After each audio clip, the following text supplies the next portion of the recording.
Hello mga math enthusiast! Welcome back sa ating YouTube channel kung saan ang math ay mas pinadadali at mas minamahal. At andito na naman si Teacher Maria, ang inyong math buddy para tulungan kayo sa mga problema nyo sa math. And for today's video, ang pag-aaralan naman natin ay tungkol sa pag-identify ng conic section or nung klase ng conic section given the equation plus yung orientation niya, ha? Doon sa last video natin, kung hindi nyo pa napapanood, panoorin nyo muna yung part 1 and part 2 bago kayo pumunta dito sa part 3 na learning task number 3 and 4 ninyo para maintindihan nyo itong video na ito kasi mahihirapan kayong makarelate kung hindi nyo pa napapanood yung part 1 and part 2. Now, bago ko simulan ang video tutorial na ito, siguraduhin na munang napindot nyo na dyan ang like button.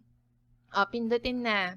At syempre, kung bago ka pa lang sa aming YouTube channel, pindutin mo na rin dyan ang subscribe button at i-hit mo na rin ang notification bell para lagi kang maging updated sa mga videos na i-upload ko. Okay na-like na subscribe at na-hit na rin ang notification bell?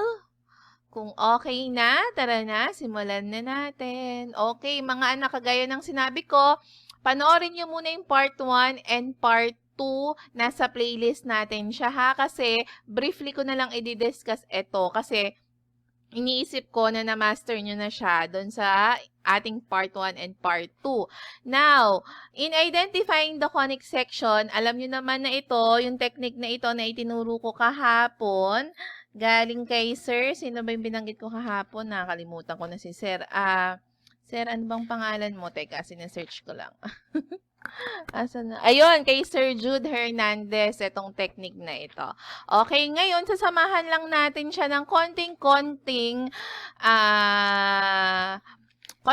information pa para ma-identify naman natin yung orientation. Okay? So, paano ba yung gagawin natin? Diba? Pag na-given kayo ng general form ng inyong equation, okay, itatanong nyo muna sa sarili nyo kung ang equation na ba to ay ganito. Are both variables squared? So, may equation kayo, i-check nyo. Pareho bang yung variables ay naka-squared? If yes, punta kayo dito. Pero if no, ibig sabihin, parabola siya. Okay? Kung isa lang yung naka-squared sa kanilang dalawa, stop na kayo doon, parabola siya. Ngayon, sa parabola, meron tayong dalawang condition para malaman natin kung ano yung orientation niya. Okay, sa parabola kasi it's either yung x yung naka-squared or yung y ang naka-squared. So sa una, kapag ang x natin ang naka-squared, ibig sabihin nun yung b natin 0. Wala tayong y squared. Pag chinek niyo yung d, ano yung d? Yung d, yun yung coefficient ng y. We have your ax squared plus cx plus dy plus e equals 0. So, yung d, coefficient siya ng y. Kung ang d ninyo ay less than 0 or negative yung sign niya, ibig sabihin yung orientation nyo ay upward. Pero kung yung d nyo ay greater than 0 or positive siya, ang orientation nyo ngayon ay downward. Okay? Ulit ha, yung d siya yung coefficient ng ating y. Now, kung ang y squared naman natin, kung ang y naman yung naka-squared natin, ibig sabihin wala tayong a, yung mga a natin dyan, 0. Ang i-check nyo naman yung letter C. Yung letter C, ang clue nyo dyan, siya yung coefficient ng x or yung number na katabi ni x. X lang ha. Now, kung ang C mo ay less than 0 or negative, ang orientation niya ay right. Pero kung ang C mo ay positive or greater than 0, ang orientation nyo ay left. Okay, now if in case naman na parehong naka-squared yung variables ninyo, tanungin nyo ulit yung sarili nyo. Do the squared of terms have opposite signs? Magkaiba ba yung signs nila? If yes, hyperbola siya. Pero si hyperbola may orientation siya. I-check nyo ngayon yung values ni A and B. Kapag yung A ninyo ay greater than 0 or positive, ibig sabihin, horizontal siya. Pero kung ang B nyo ay greater than 0, ibig sabihin, vertical yung orientation niya. Now, if in case na pareho yung sign, So, mapupunta ka sa no. Are the squared of terms multiplied by the same number? Pag parehong number, yung coefficient ng ating x squared at y squared, circle siya. Pero kung hindi, you go to the ellipse. Okay? Sa ellipse, ang i-compare nyo naman yung values ni A and B. Pag si A ay mas mababa kay B, horizontal ang orientation. Pero kapag si A ay mas mataas kay B, vertical yung orientation niya. So, para mas maintindihan to, sige, magbigay tayo ng example, ha? Dito sa learning task number 3 ninyo, identify the type of conics or degenerate cases of the following general form of the equation. Also, determine the orientation if the equation represents a type of conics. So, yeah, identify natin yung orientation niya after. Now, for number 1, we have here, wala tayong problema dito ha kasi naka-general form siya. Mas mabilis natin ma-identify. So, we have here x squared, y squared, minus 2x minus 4y minus 12. I-check natin, pareho bang naka-squared? So, dahil pareho, ibig sabihin, you go to the next question. Do the squared of terms have opposite signs? Meron ba sila? O yung naka-square ba nila ay opposite signs? Magkaiba ba? Siyempre, hindi. Kung hindi, may tanong ka ulit. Are the squared of terms multiplied by the same number? Yung coefficient ba ng A at ni B pareho? Dahil ang A dito ay equals kay, wait, kuha akong ballpen ha. Ang A natin ay equals kay 1. At ang B natin ay equals din kay 1. So, pareho sila. Which means, ito ay circle. Now, pag circle mga anak, walang orientation yan ha. Kasi bilog lang naman siya. Okay? Now, for letter B, we have x squared minus 6x minus 12y minus 51. O, unang tanong. Pareho bang naka-squareds? Are both squared? Pareho ba yung variables ay naka-squared? So, kung mapapansin niyo x squared lang. So, yung x lang yung naka-squared. So, ibig sabihin, you go to no. Okay? Pupunta kayo ngayon sa parabola. Dahil ang x lang natin ang naka-squared, saan tayo pupunta? Dito tayo. Okay? Dito. Now, i-check natin ang d. Yung d natin, yung coefficient na katabi ng y. Okay? Asan ba yan? O, so, eto yon si 12. Si 12 natin ay negative 12. So, ang d natin ay equals kay negative 12. Which means, ang d natin ay less than 0. Kung less than 0 ang d natin, ibig sabihin, eto ay parabola na may orientation na upward. Bakit nawala yung 0 dyan? Ayan. Okay? Now, for number 3, we have negative 15x squared plus 2y squared minus 40y minus 90x plus 35. Kung mapapansin ninyo mga anak, halos ang i-check lang natin yung first part ng equation, no? O, tingnan natin to ha. Pareho ba? Question number 1, are both variables squared? Obviously, yes, x squared, y squared. Now, do the squared terms have opposite signs? Magkaiba ba sila ng sign? Isang negative, isang positive. So, yes. So, ibig sabihin, hyperbola siya. Now, sa hyperbola, i-check mo kung ang A ay greater than 0 or yung B ay greater than 0. So, obviously, yung A hindi siya mas mataas kay 0 kasi negative siya. Magpo-fall siya kay B dahil ang B natin ay positive, greater than 0 siya. So, kung si B ay greater than 0, then, ito ay vertical. So, ito ay hyperbola. Tapos, sa vertical, yung orientation niya. Okay, now for number 4, we have 9x squared plus 4y squared plus 36 minus 8y minus 4. Okay, check muna to ha. Pareho bang naka-squared? Yes. So, check tayo sa number 1. Tapos, itanong. Ano yung susunod na tanong? Do the squared terms have opposite signs? Obviously, yes. Magkaiba sila ng sign. Isang negative, isang positive. Now, hyperbola siya. Pero, anong klase or ano yung orientation niya? Dahil yung A natin ay negative, so hindi siya greater than 0. You go to B. B is greater than 0 kasi positive siya. So, ang b natin dito ay greater than 0 which makes this hyperbola na may orientation na na vertical din.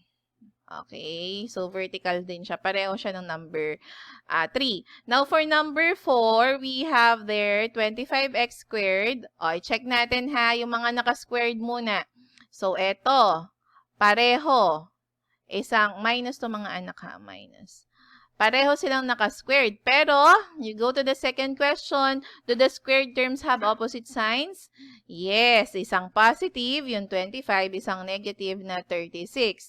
Now, dahil ang A natin ay 25, which is positive, makukuha natin ito. A is greater than 0. So, A is greater than 0, which will make this hyperbola na merong horizontal na orientation. Okay, now, for learning task 4, mga anak, identify the type of conics or degenerate cases of the following standard form of the equation. Determine also the orientation if the equation represents a type of conics. So, pareho lang nung learning task number 3 natin. Kaya lang, mga anak, ito ay hindi general form. Pero since hindi naman kinukuha yung general form, ang gagawin na lang natin dito ay by inspection, ha? So, shortcut yung gagawin natin dito kasi hindi naman kinukuha yung yung pinaka-general form. Kung ito ay titingnan natin, this is x squared, di ba? Kapag ito ay in-expand natin. Tapos ito, plus y squared. O, dito na muna tayo mag-focus, ha? Kasi yun lang naman yung halos tinatanong sa atin. Pareho bang naka-squared? Dahil x squared plus y squared yun, yung magiging sagot niya sa final answer, ha? Yung final answer na lang tong shortcut natin by inspection. So, yes na siya. Tapos, magkaiba ba yung sign? Hindi. Diba? Kasi pareho silang positive. So, you go no. Are the squared of terms multiplied by the same number? Dahil yun ay x squared, y squared, wala tayong, hindi magkaiba ang numerical coefficient nila, parehong 1. So, ibig sabihin, ito ay circle. Okay? So, pag circle mga anak, wala tayong wala tayong orientation. Now, dito ha, ito ay by inspection. Ibig sabihin, common sense yung gagamitin natin. Ito, pag in-expand natin to, y squared, ito. Ito din naman, 'di ba, magiging magiging 18x x squared, 'di ba? Tapos magiging 18 pag times natin tong 18. Tapos kung gagawin natin siyang general, pag nilipat natin, ito ay magiging negative 18x squared. Okay? Dito muna tayo mag-focus. Now, naka-squared ba? Yes. So, naka-squared sila. Yes. Ngayon, magkaiba ba yung sign? Yes, magkaiba. So, magpo-fall to kay hyperbola. Ngayon, anong klaseng hyperbola? Anong klase? Anong orientation ng hyperbola? Kapag ang A mo ay greater than 0, horizontal. Pero pag ang B mo ang greater than 0, ibig sabihin, ito ay vertical. Okay? So, tingnan natin ha.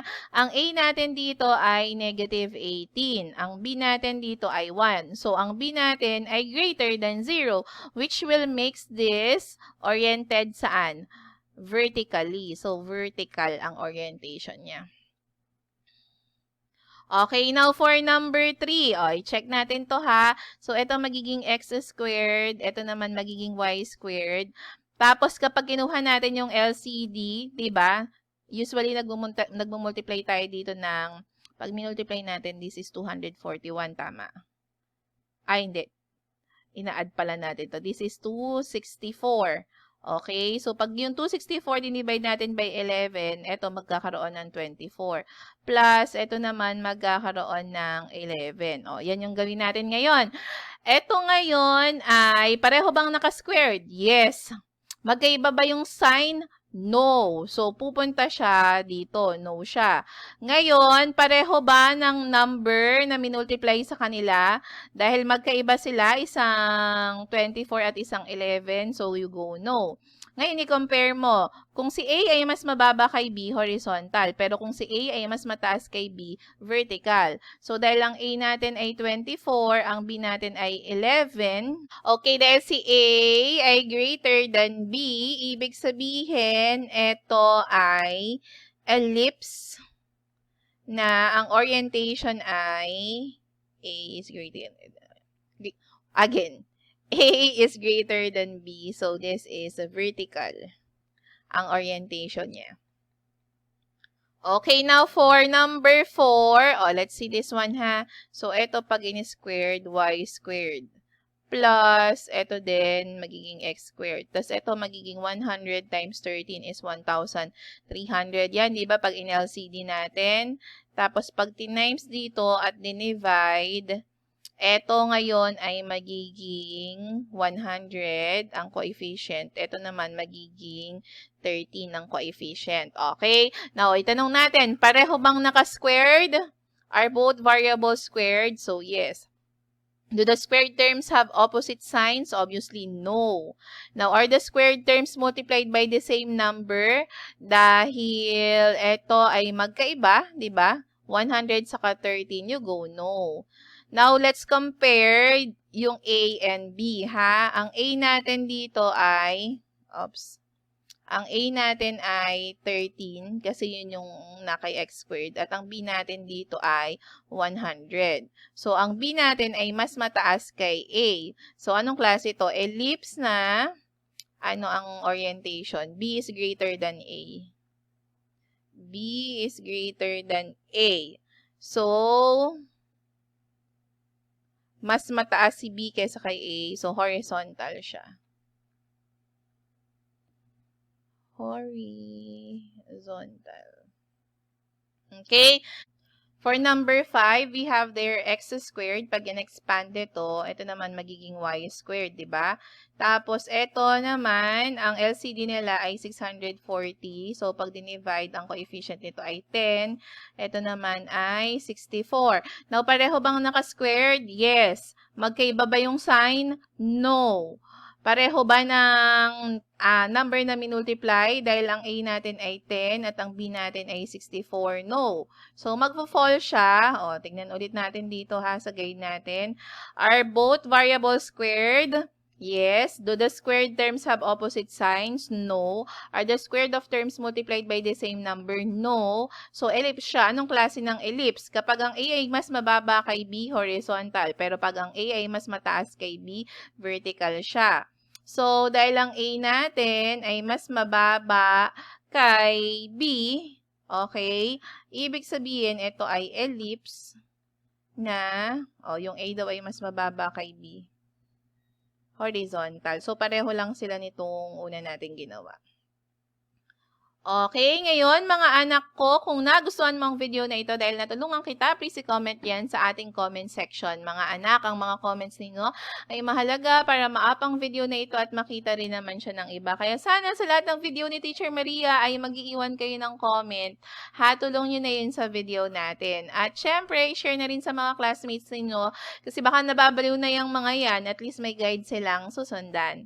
At please naman, follow ang ating Facebook page, Love Math TV. Pa-visit naman si Teacher Maria dito mga anak. At laging tandaan, let's spread the love of math. Thank you and bye!